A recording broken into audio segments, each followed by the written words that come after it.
Out the window. Yeah, my name's Louie Gasparro. I grew up right off Broadway in 34th. And I went to PS 166. I went to junior high school 204, Long Island City High School, and I was at LaGuardia for about 2 minutes. I gotta say that I started playing music when I was like 16 years old, and I thought that was like really starting late. And then I started writing graffiti when I was like 11.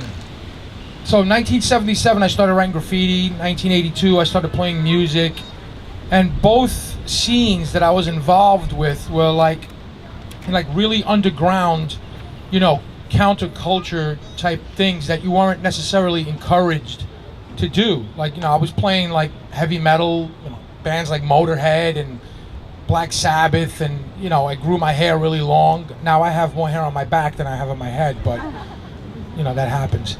Going to Met games in 1974, the Yankees, that year, the Yankees did their home games at Shea Stadium because they were fixing Yankee Stadium. So I remember being on Queensbridge Plaza with my brother, one of my 6 brothers, and you know, I saw the 7 train roll into Queensborough Plaza, and I was like, what is that? Just like, I didn't even know it was names, anything. I just saw shapes, stars, cartoons, and I asked my brother, I was like, what is that? And he was like, it's just a bunch of punks, you know, with spray paint. And I was like, all right. 3 years later, I became one of those guys. And again, you know, this thing that has become probably the biggest movement in all of art history. I know it's a big statement, but look into it.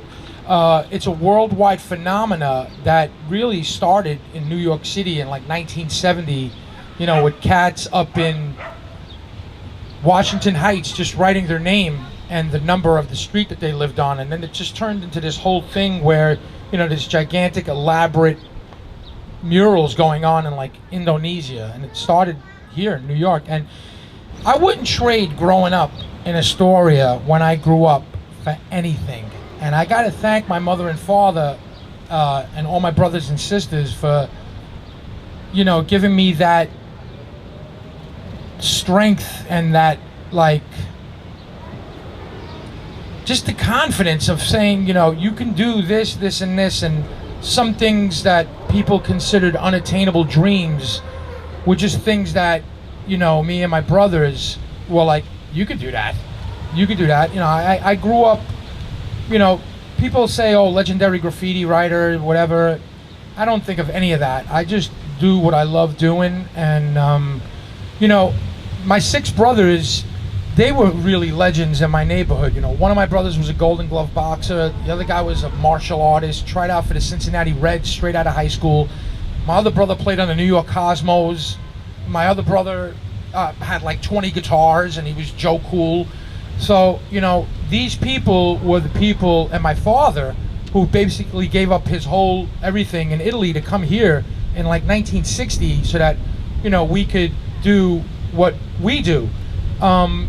Those were the guys that gave me the strength to be able to do the things that I've done and continue to do, because we didn't think that they were unattainable dreams. We were just like, yo, I'll knock you out. And you know, we did.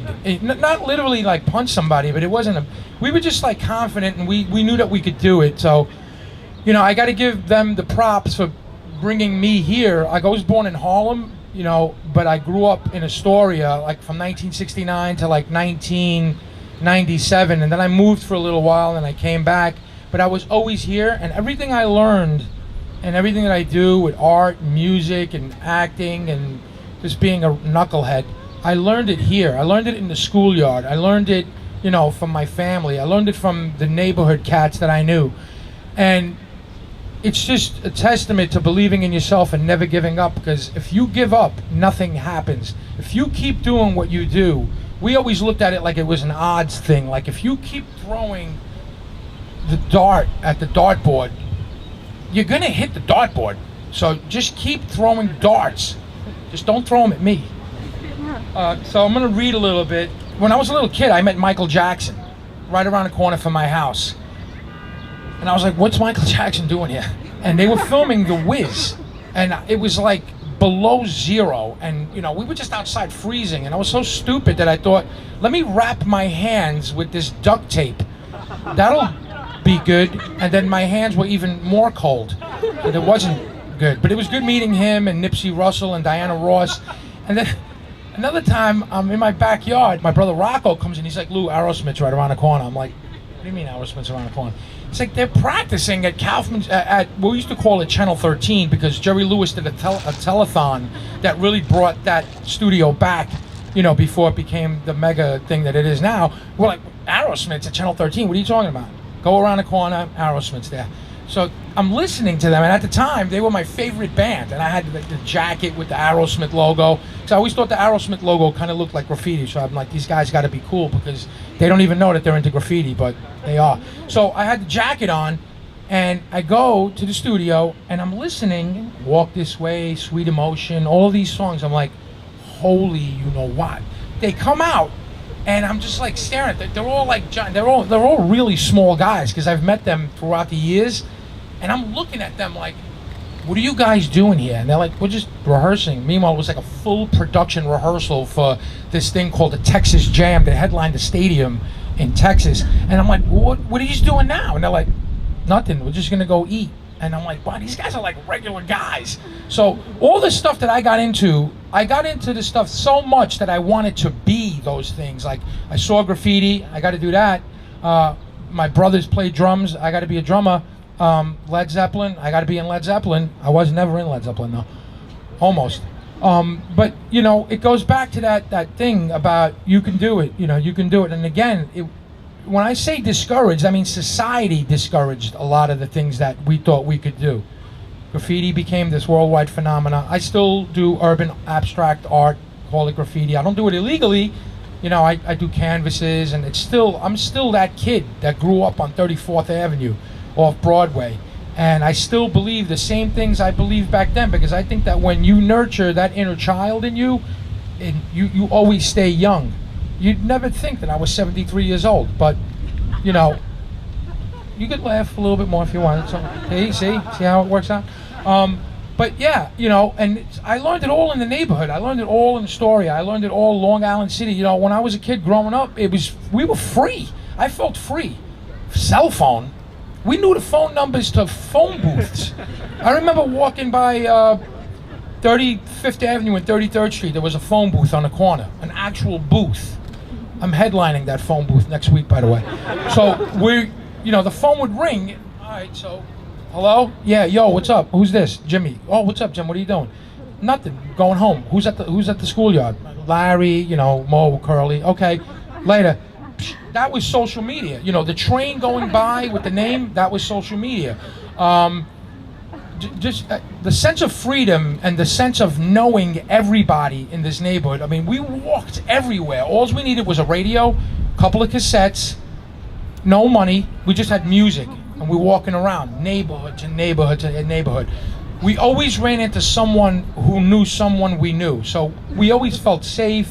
It was really ours. We felt like we ran it, and I would never trade it for anything.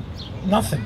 You know, it was such a great time, and such a great mega culture in this neighborhood. You know, like so many great places to eat. I remember passing by garages. I'm like, what is that? Listening to like Murphy's Law, practicing. I go down another place, Token Entry, another place, the Cro-Mags, another place, Leeway. These are all bands that became legendary hardcore bands. They're all from Astoria, right?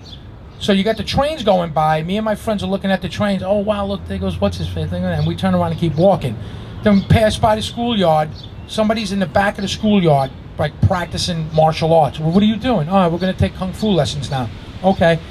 So I just want to give a big shout out to the Astoria originals and a big shout out to the Astoria newcomers. But I'm going to tell you, we live in the neighborhood together. A lot of times, you know, I feel like a sense of elitism amongst, you know, new people or whatever. But listen, I was a new person. We all live together now. So let's make Astoria all of ours, not where, you know, it's only about like how can I say, gourmet, like grilled cheese or whatever. You know, there's Greek restaurants, there's Italian restaurants. You know, we're all cool and we all live together, and it's all our neighborhood. You know, I got to give a couple of shout outs though, about 150 of them. I got to shout out the Broadway Saints.